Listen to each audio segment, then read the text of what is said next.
@JURISTEMATIN.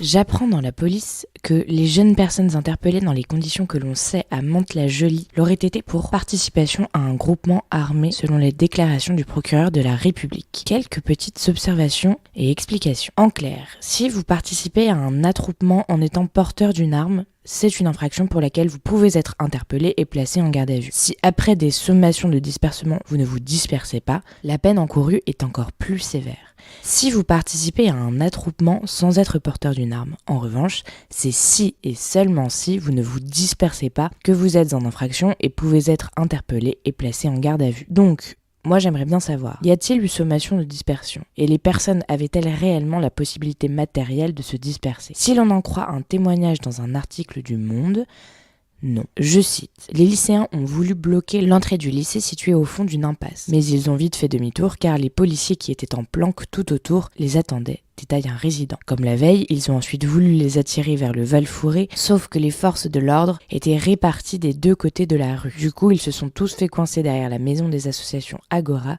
située en face du lycée Saint-Exupéry, là où les vidéos ont été tournées. Fin de citation.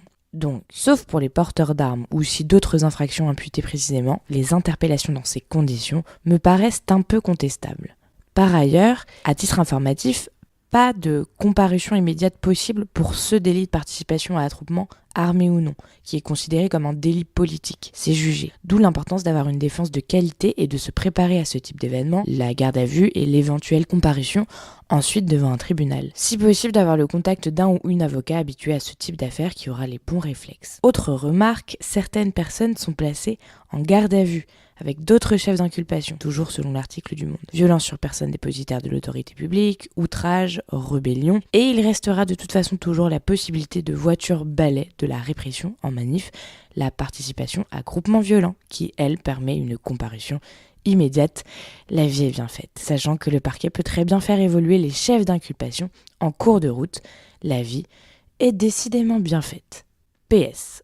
On me fait justement remarquer que dans un tweet, je me suis trompée et ai parlé de participation à groupement armé au lieu de participation à attroupement armé, semant la confusion avec le délit de participation à groupement armé. En réalité, mon lapsus est intéressant car la véritable différence entre les deux infractions est celle-ci. Le délit de participation à attroupement, armé ou non, est historiquement beaucoup plus ancien. Il existait déjà avant le code pénal de 1994, reconnu comme un délit politique avec une définition strictement encadrée, donc assez protecteur des droits de la défense.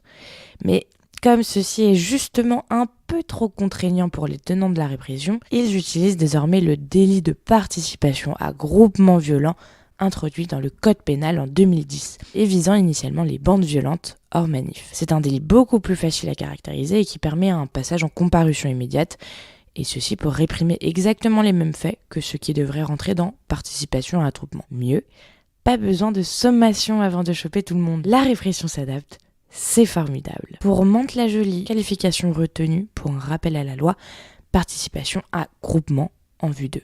C'est bien pratique. Mais alors un rappel à la loi devant le délégué du procureur, c'est quoi? C'est juridiquement un classement sans suite, après rappel à l'ordre officiel qu'on a commis une infraction et qu'on ne doit pas être repris, sinon le dossier pourrait être ressorti et des poursuites engagées. En tout cas, ça va lui faire beaucoup de travail au défenseur des droits pour recenser tous les manquements déontologiques.